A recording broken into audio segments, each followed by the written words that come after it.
Hour 3 bonus hour. It's the 1 hour special after Seminole headlines that we do each Tuesday. If you didn't know that, that's what's happening these days. 1 to 4 every day in these time slots, regardless if it's the JCS or if, in fact, it's Seminole headlines, followed by yours truly. And T. Lizzie's going to join me this hour for a brief moment. We don't always get that, so that's pleasant. A lot of times I like to shift gears here in this bonus hour and get into some other things like professional sports or other stories.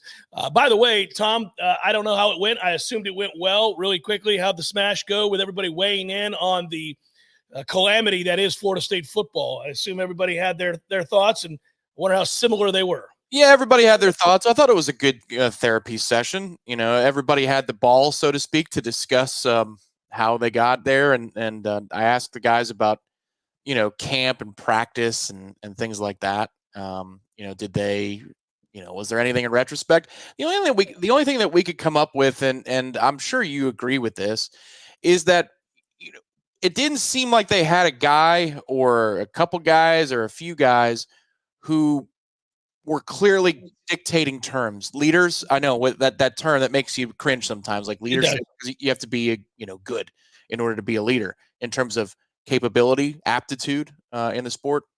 But still, I mean, you know, it was like, okay, who's setting the tone? Who's the guy who's holding the others accountable? It's not that there weren't players doing that, but with Jordan and Jared and Trey Benson and Tatum Bethune and Braden Fisk in 1 year, you know, Fabo, like they had a core group of dudes who kind of set the pace. And this group, you know, that you were wondering who that was going to be. My thought at the time was, well, I guess they're going to have somebody emerge on Saturdays, and then that guy will become the person who sets the tone because there'll be proof in the pudding. But yeah, I think a lot of times it's got to be the quarterback. Yeah, I think a lot of times it has to be the quarterback for a football team, anyhow. It's rarely somebody else. I think it's usually the quarterback. There are guys, obviously. I mean, but you know, you want, and you can be a different type of, I hate this because it's overused now, but it's in the vernacular everywhere, but you can be a different kind of alpha. You know, you don't have to be a guy that is yelling and screaming all the time. Right? And Jordan was not that. No, at all.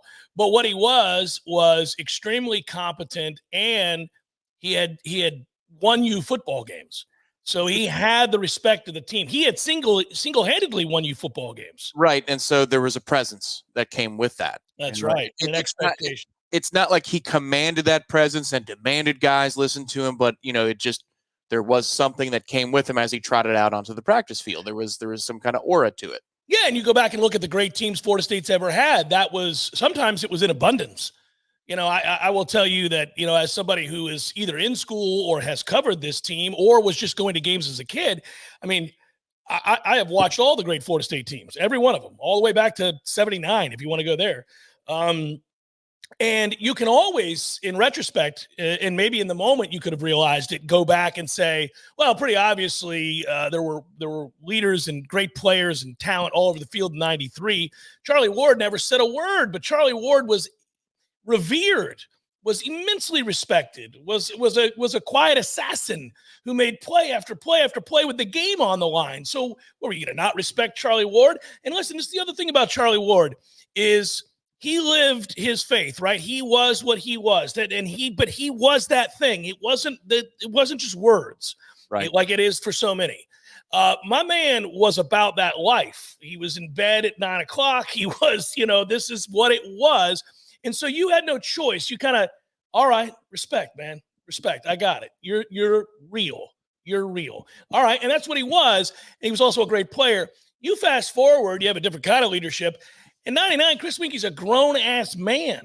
I mean, this is a guy who's played professional baseball. You know, he was weathered. He had been around. He had been in clubhouses. You know, now he happened to be really good. And he was a big, strong dude who could chuck it all over the lot. And then they had studs everywhere. And so, you know, that worked out. Fast forward to Jameis Winston. We all know he had an aura. He had a presence. He had an elite level acumen for the game. He had physical tools, and he had swagger. He had all of those things. He did, but then that group had a core of about 5 or 6. That Kelvin and all of those guys. Marcus, Timmy Jernigan, James Wilder. On and on. Like they had that core. Like that was one where you could certainly point to it and say, oh, that's the inner circle. And that's why one of my favorite things to talk about in retrospect in 13 was look where James was standing before the Clemson game. He wasn't at the head of the table. He was in the rows of seats with the rest of the team. Who was at the whiteboard? Yeah. It was that collective of Timmy and Telvin and Lamarcus and James Wilder.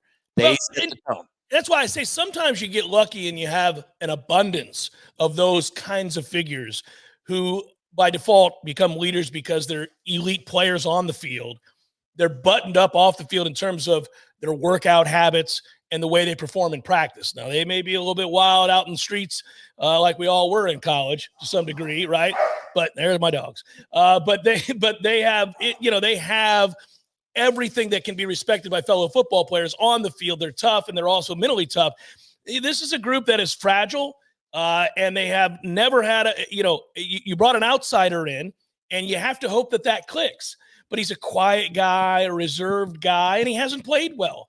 So nobody's really following that guy into battle. Well, and there's more to it. There's more to it. Of course. We were talking about the things that we saw, because we don't go to meetings. We don't see what the training room situation is like. We don't see what, after hours is like. And I don't mean away from the field. I'm talking about, going back in for film voluntarily with your teammates or all those little things that add up to somebody making a difference. And maybe one little play being made because you did your homework before a game. Like, we don't see any of that. But in practice, the script of practice was the same. The attitude of practice was the same. They went to work. It just, you didn't have the pace setters, within the scope of practice. I did trenches all the time. And when they would go into one-on-one pass rush or run game drills or whatever, Jared Verse would never shut the hell up. But that brings a certain level of something with it. There's a juice for those reps, even when he's not participating. And he didn't participate in a ton of them because they knew what they had that year in 2023.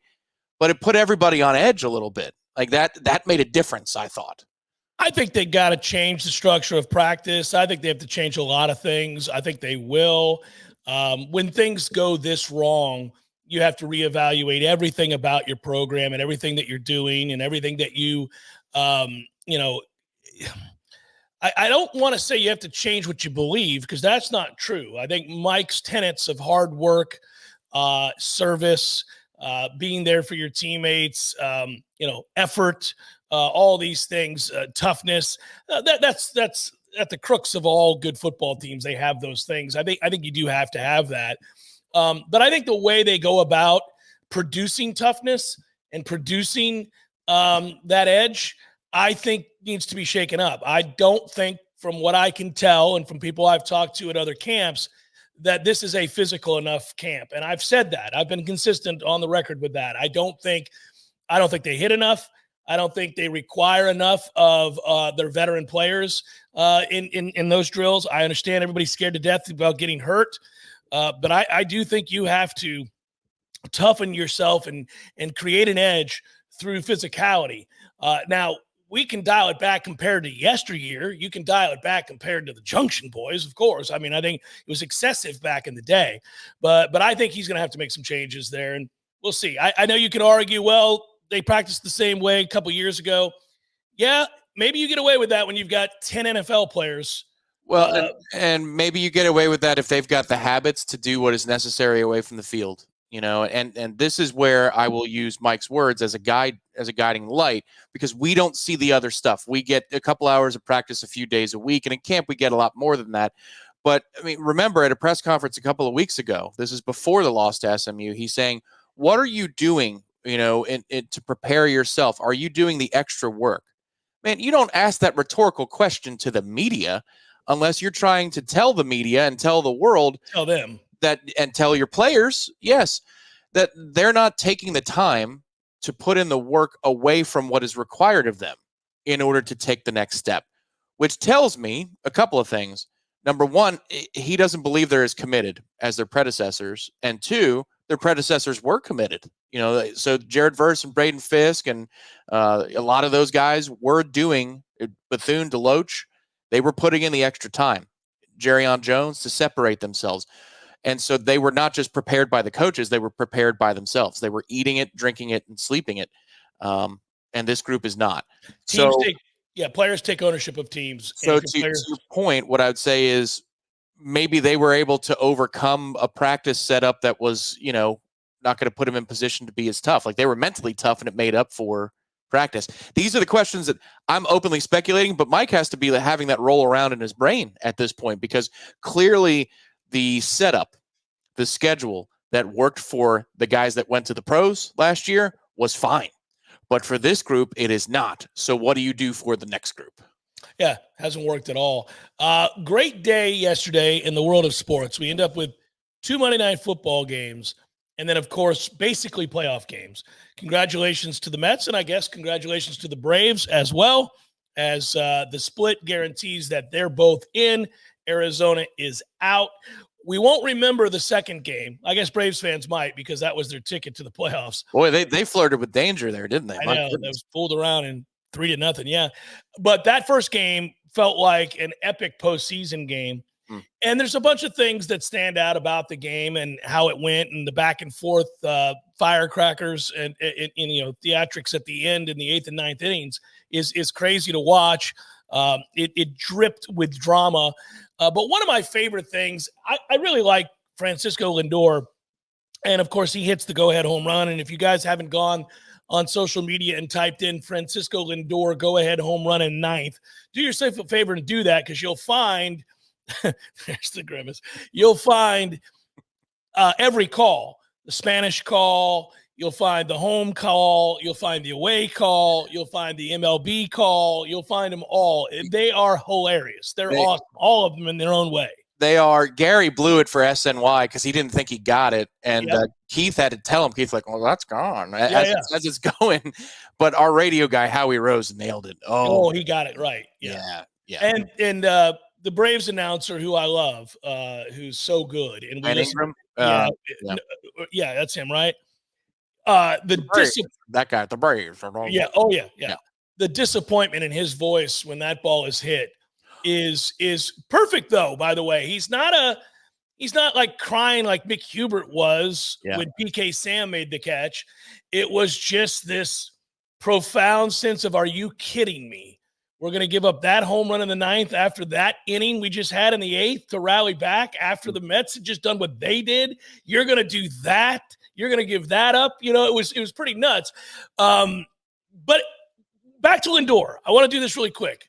So what a fantastic season, obviously. He hit 273. If you want to know the slash lines, 844 OPS, 33 home runs, 91 RBIs, 29 stolen bases. He's been awesome. And he's missed a lot of time off and on with injury and all that other stuff. But he is clearly the lifeblood of this team. And one of the things I like, if you watch that, he is notorious for having just an infectious smile and a joy for the game of baseball. And it's the right kind of joy. It's not a look at me joy. It's a I love this game. Can you believe I get to play baseball for a living sort of joy that I think is fun to watch. I love it when I see it, even with players on other teams. I watch every Pirates game, so I see every team come through there. And you'll identify guys. You'll be like, oh, well, that guy's, man, look at that guy. Over a 3-game series, you'll see he could be a second baseman for the Royals or whatever. And you're like, oh, that guy plays the right way. He loves it. You can tell. He knows. Well, Lindor is that guy. He's extremely skilled, but he also just loves to play baseball. He hits that home run, and he may never hit a home run in his life bigger than that home run. And there's no pimpage. Yeah. There's no flip. It is home run, trot relatively briskly around the bases and celebrate with your teammates at home plate. It's really cool. I mean, it's just a nice little moment. It's, in some ways, it is the coolest pimp job, non-pimp job of a home run that you could do. It's not what you would expect in the moment. That's what I expect of myself. It's really cool. I think that's what fooled our play-by-play guy, because you look at the player to see if they think they got it or not. Now, he's done it. Like his interview after, he's like, well, that's not who I am. Like, well, hang on a minute now. You've done it before. when we were in Toronto earlier this season, we're getting no hit, and he hits one in the ninth to break up the no hitter. He thought very fondly of hitting that baseball. Yeah. But I think it was also about sending a message to the teammates. I think there might have been some defiance in there just because we blew it. He's like, you a-hole, you made me do this. I had to do this. Yeah. Screw you. But he's well, you've had your fingerprints on this season because you were up there when we were turning it around. Mm-hmm. We were 11 games under 500 in May. We had to have the best record in baseball over 105 games to barely make it in. Yeah. Like, what it took to make it in by one game, which is just wild. So you saw it, and Lindor went into the leadoff spot just before you came up, and people were killing him up there. And I said, I don't care what I love this guy. He plays his ass off. He's sucking right now, but he plays his ass off. And then from that point that you were there, he's been one of the best players in the game. So pretty cool, and not surprising yesterday as they showed the video from inside the clubhouse, Arizona packing up their things. They had to know once the Mets won game one, we can call it a day here. This is the Braves are going to win the second game. The Mets aren't going to really give a great effort in game two. And, they had to pack up their gear. That's the end of it. They're out as a result of the split doubleheader yesterday. Baseball got this wrong. They got lucky in a weird way. They may have been bailed out with the game one drama that was so fun to watch. Yeah. Well, and look, for my club, that's what I care about. First pitch is at 5:30 tonight. Psychologically, that's just such a relief for them. And I don't know what they could lose these next two. I don't care. They made the playoffs. That's all you care about. Yeah. This has been a successful year. Now I got a Grimace sweatshirt and it didn't get delivered yesterday. And I was like, don't lose both, because then that sweatshirt's going to look different. You got to get in. Yeah. We got to immortalize the Grimace. Yeah, you got to get into the playoffs or else you can never wear the Grimace. Grimace isn't a thing anymore, but now Grimace is forever, man. Hey, forever really what I want to do too here is, and I thought about this, it was a lot going on yesterday.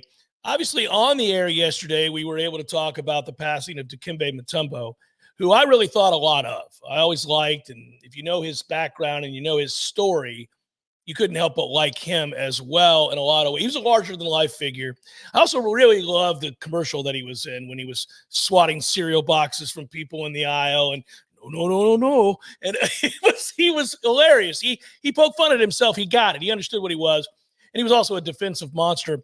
But then when you find out that, he was an ambassador for the game all over the world, that he had changed a lot of people's lives, just made me sad to hear that at 58 years old to die of brain cancer. It's a damn shame. But then this day got weird because yesterday also we talked about the passing of a great musician and an amazing Renaissance man in Chris Christopherson as well. I talked about that. But Tom, yesterday, buddy, the big wheel was spinning because after I left the studio and you left the studio and I made my way over to Gene Cox Stadium to do the PA for Leon Lincoln. Congrats to Lincoln on destroying Leon, which is an annual tradition. I will tell you that I'm in the booth up there with the fellas, and we're all talking ball. And the next thing you know, you learn that Pete Rose died. And as an iconic figure, which is what Pete Rose is, he has been an omnipresent figure my entire life. I grew up a guy that thought the show This Week in Baseball was the greatest show ever. Every weekend I watched This Week in Baseball with Mel Allen, and I thought it was the greatest thing ever. Well, they would always have Pete Rose, Charlie Hustle's slow motion headfirst slide in the montage that opened the show. So as a little kid, that's one of the things that I saw. And we know he's the all-time hits leader, and we know he's a very complicated, in many ways, messed up figure. If you think back on his development and how he became what he was, it's all in there.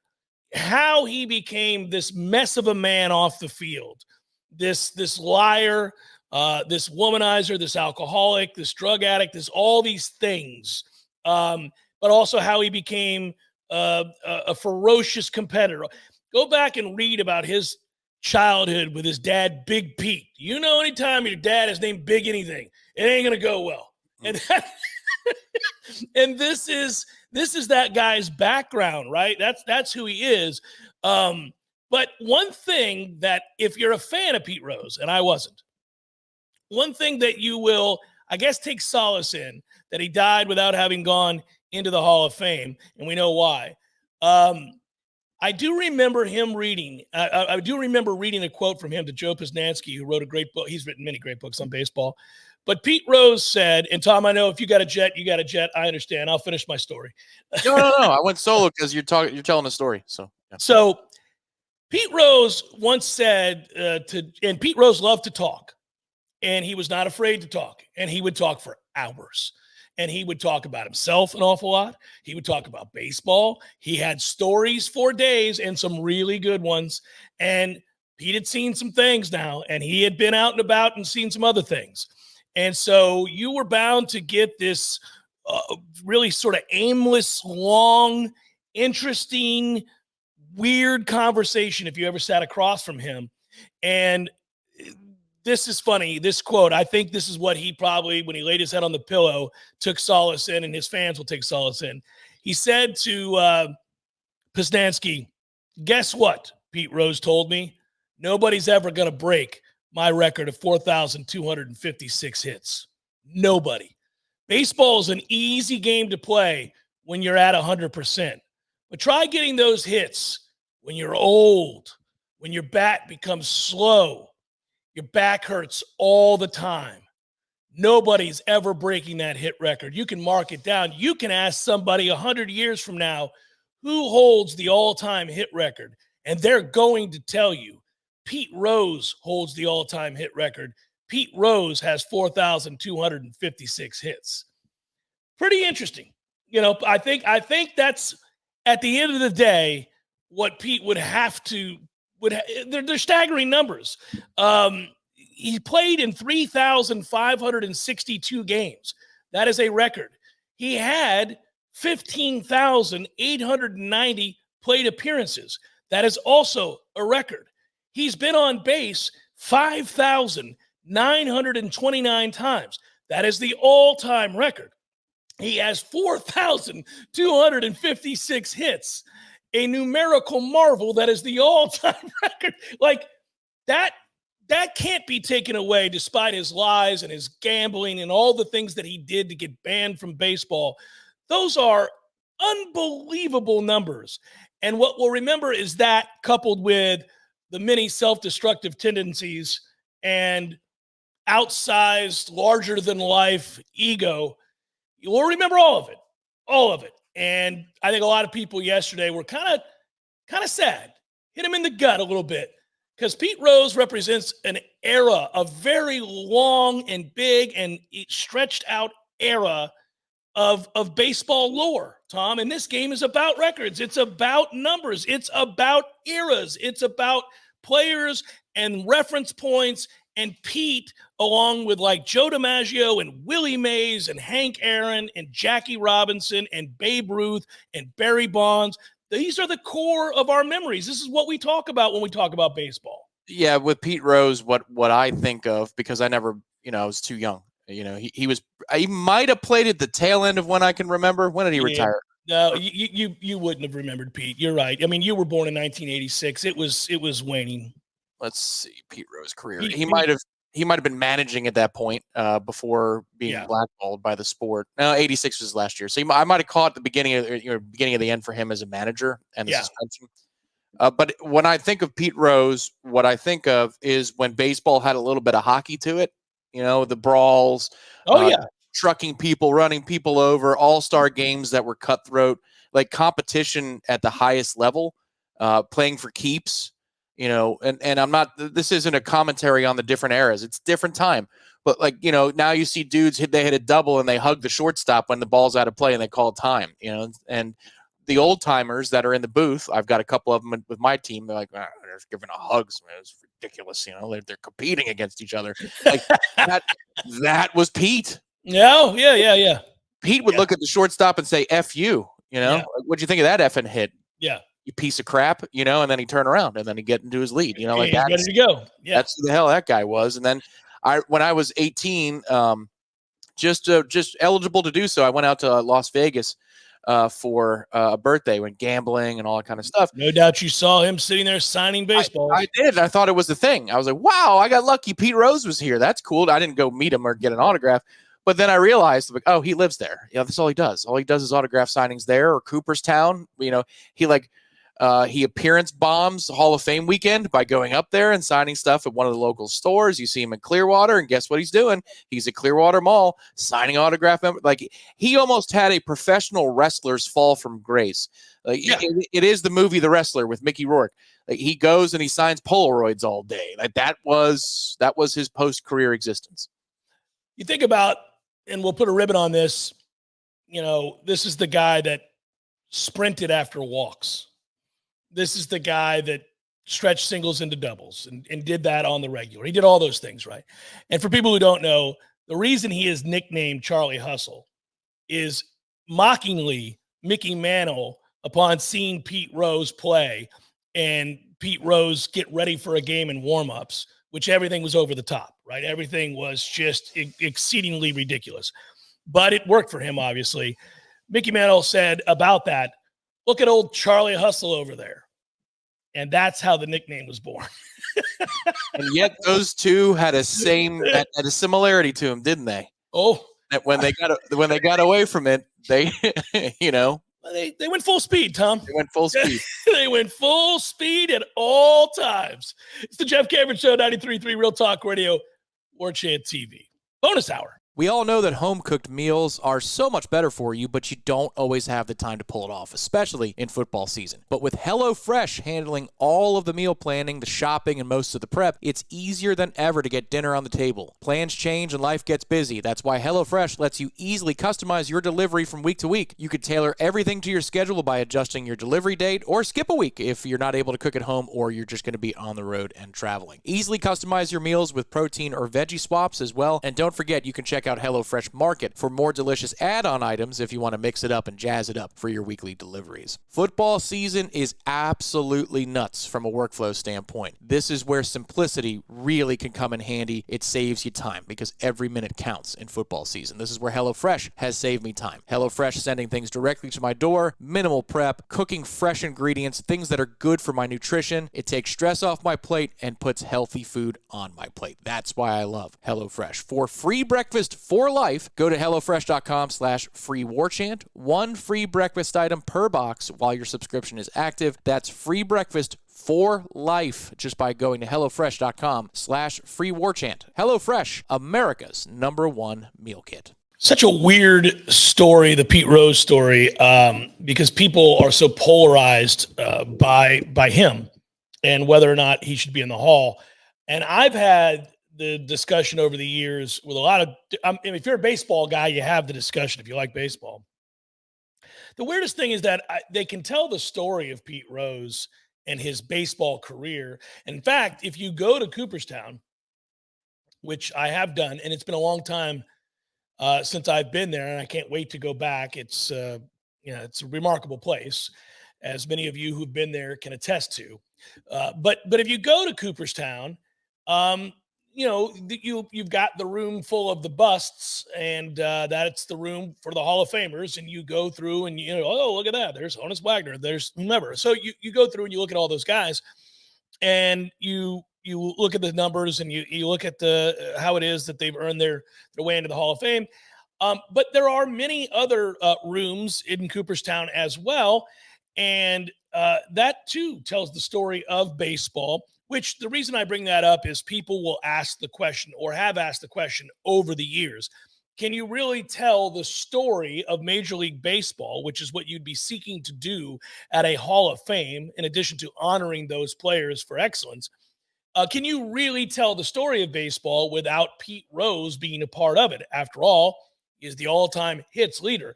I will point out that not only is he the all-time hits leader, you heard me say some other numbers a moment ago when I was talking to Tom, but I mean, he's a 17-time All-Star. He played 500 games plus at 5 different positions. Lifetime over 300 hitter.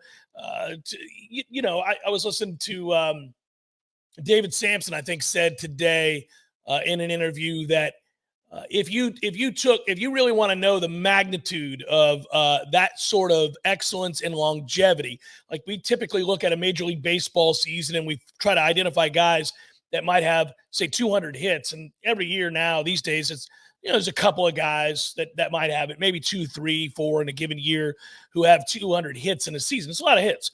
But baseball certainly has not incentivized singles hitters, if you will. I mean, after all, the guy who won the batting title has been on 3 different teams already in his young career.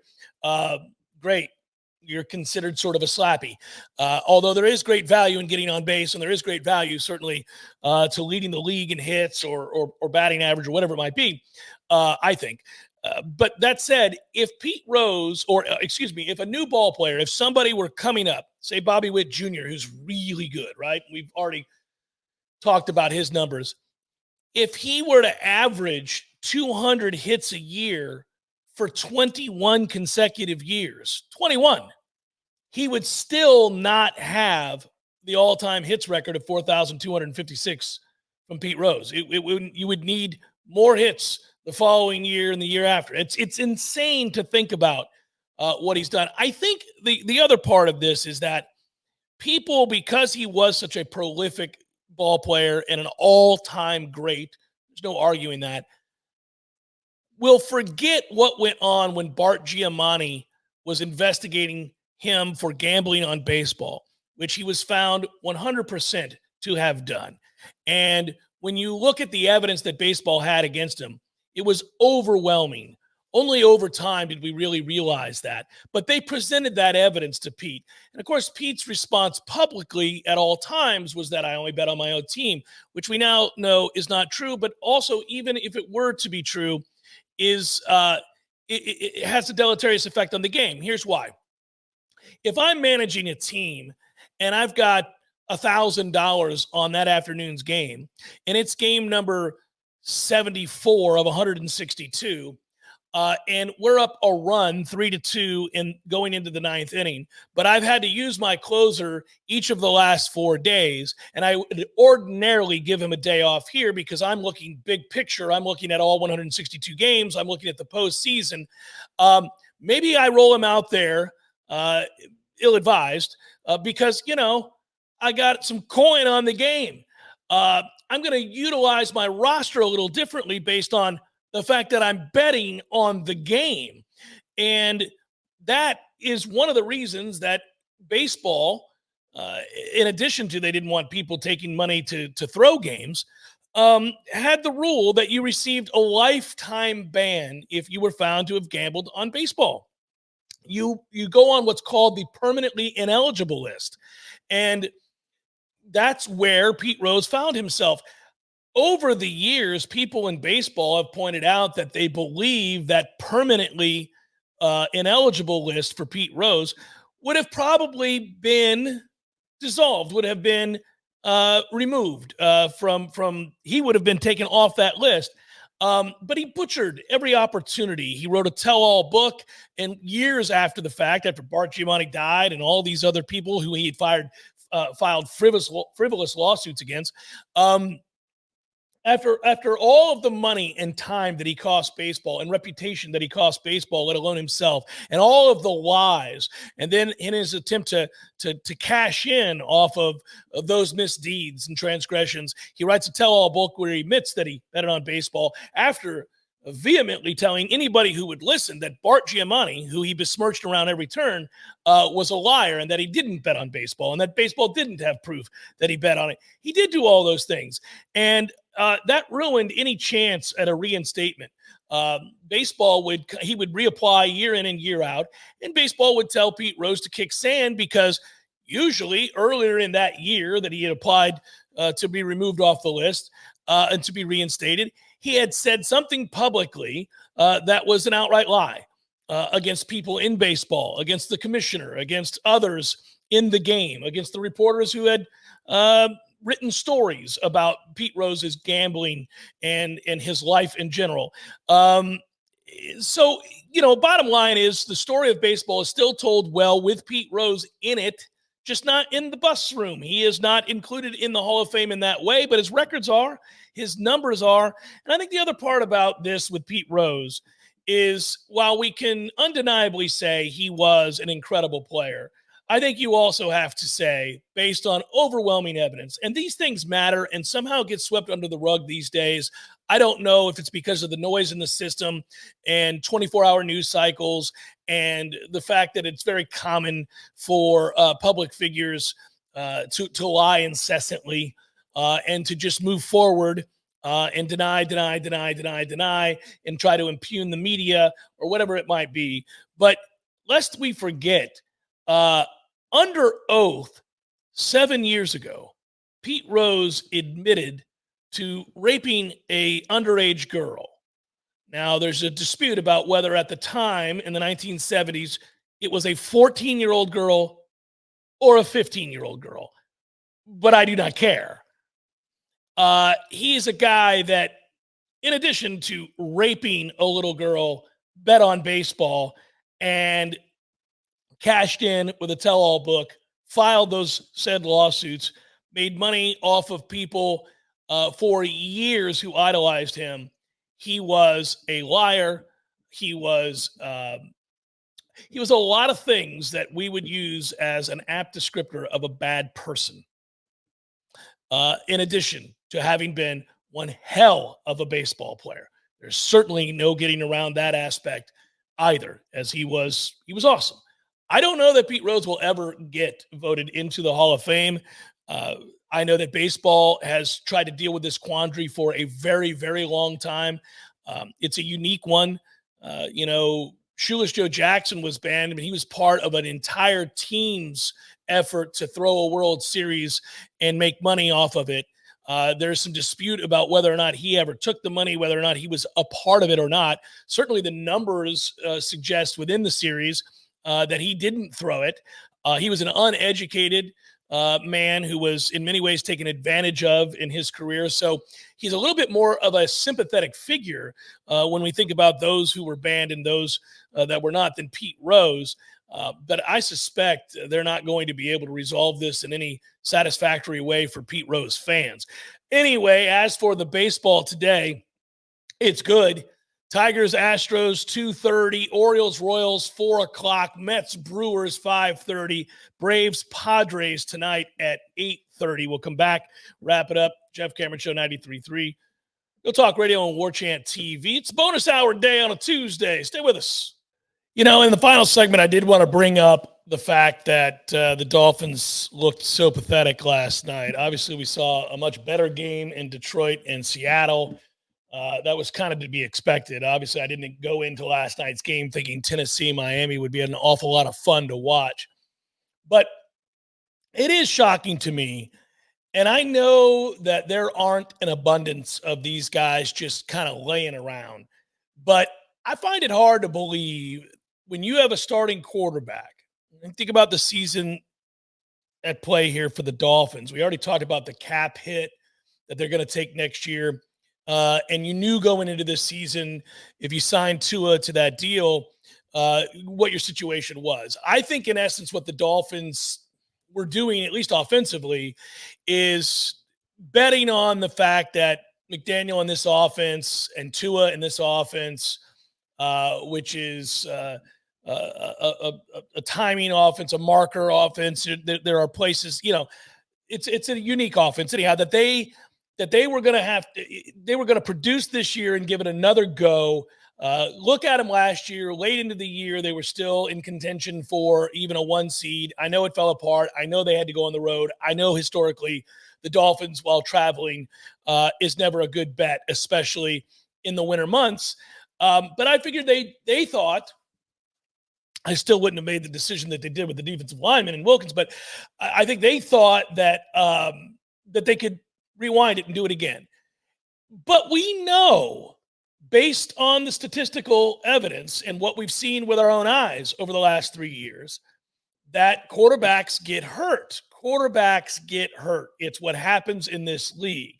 3 years in a row, we've had over 60 different quarterbacks have to start games in this league, which tells you that obviously the starters do not start every game. Now, sometimes it's late in the year and things are sewn up, and so you put the backup in. But for the most part, a guy like Patrick Mahomes is an outlier. Most people do get hurt. most of the time a player misses a game or two, sometimes three. And it would seem to me that if you went into a season with Tua as your starting quarterback, we know about the surgeries. We know about, obviously, the amount of concussions that he's suffered in his career. Those are just the ones we know about, by the way. That you would, statistically speaking, you probably need to go and find you a quality backup in case he's got to start a few games. Now, if you watched this game last night, good Lord, you must be a Dolphins or a Titans fan. But if you did, then you know that Tyler Huntley, who sucks and has always sucked, threw for less than 100 yards. This is an NFL team who started a quarterback who threw for 96 yards. He ran for 40 more. The guy who was his biggest proponent and advocate, who was speaking about this openly, Tyreek Hill, had all of, 4 receptions for 23 yards? 4 receptions for 23 yards for Tyreek Hill. Man, I'm probably not going to take advice from Tyreek Hill. But B, it does speak to the fact that you didn't go out and get a quality backup in the offseason. And here's the deal. There was one available who showed you that he could still play. It just happened. If you watch Joe Flacco, who, by the way, just came in again and won a game for the Indianapolis Colts, but you could have had Andy Dalton. What they typically say about good backup quarterbacks is, A, there's not enough of them, and they're awfully hard to find. They're also pretty cheap, by the way, in terms of cost. But the ones that work out the best are guys that have started in this league. They may have had some measure of success. They may have failed miserably, but they got a bunch of games under their belt. They're former starters. They're guys that had to prepare like starters. They had to carry the weight of that expectation, the understanding of how to prepare the week of a ball game leading in, all of those things. In a lot of cases around the league, you've got guys that have never started a game coming in and looking quite like a bunch of guys that haven't started a game. Now, you think about what Joe Flacco did last year in Cleveland. Flacco said he still wanted to play, that the fire was renewed. He wanted an opportunity to be on a roster, to get a chance to maybe be a starter. The Colts picked him up because they had Anthony Richardson, and Anthony Richardson is getting hurt often already in his career because he refuses to slide. And also he was green. He didn't have a ton of starts in college. So that's a good spot for Flacco. But another good spot for Flacco would have been with the Miami Dolphins. And now you're in a situation where this season's a wash. And they're talking about getting Tua back. They're not doing a good job of protecting the quarterback. A lot of teams in the league right now are really struggling to protect their quarterback. I don't know that I've seen a rash of injuries to offensive tackles quite like what we're seeing right now around the league. I think the number I last read this morning was 22 starting tackles that have missed games so far this year.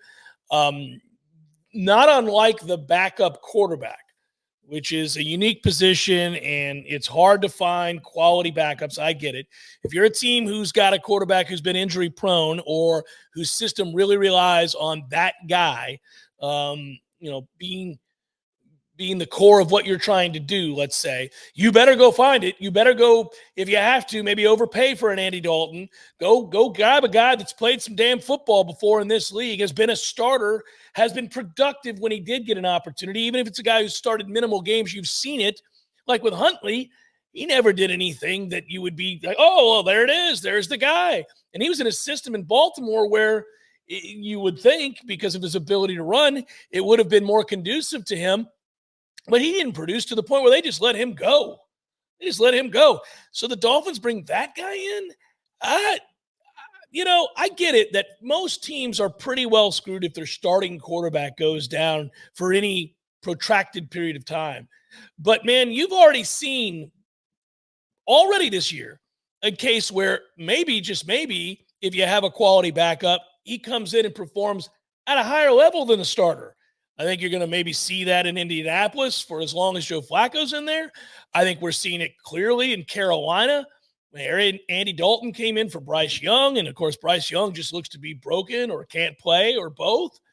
But golly, I think if I'm the Dolphins, if I'm a Dolphins fan today, I'm looking at ownership. I'm looking at the GM. Obviously, maybe looking at my head coach right about now, but in particular, I'm looking back at the GM and asking him, or if I'm the owner, I'm asking the GM, what were we doing here at backup? Because this is terrible. And we don't have answers. And now there's nobody out there. Who are you going to go get? A lot of the guys that are maybe not in the league right now that you could maybe try to tab are guys that are going to wait until they get a chance to get picked up late in the year for a potential playoff contender. Something like that, where if you're a veteran player who's made a lot of money and you don't need the gig, but if you're going to get lured back into the gig, it would be for a team that has a chance to make the playoffs. The Dolphins are kind of out of luck here. They're expected to get Tua back. I'll be very interested to see, does he play? And especially, what if they're 1-5, 1-6? You're gonna roll Tua back out there for what? You think he's got a chance to make this a playoff team? They're not going to the playoffs. Fun bonus hour as always. Appreciate you. Enjoy the baseball today. There's a game on right now, which I think is the most intriguing. Tigers Astros. For you Mets and Braves fans, good luck. And to my buddy Ira, I'm wishing you luck today at 4 o'clock between the Orioles and the Royals as well. Until tomorrow, as always, thank you and peace.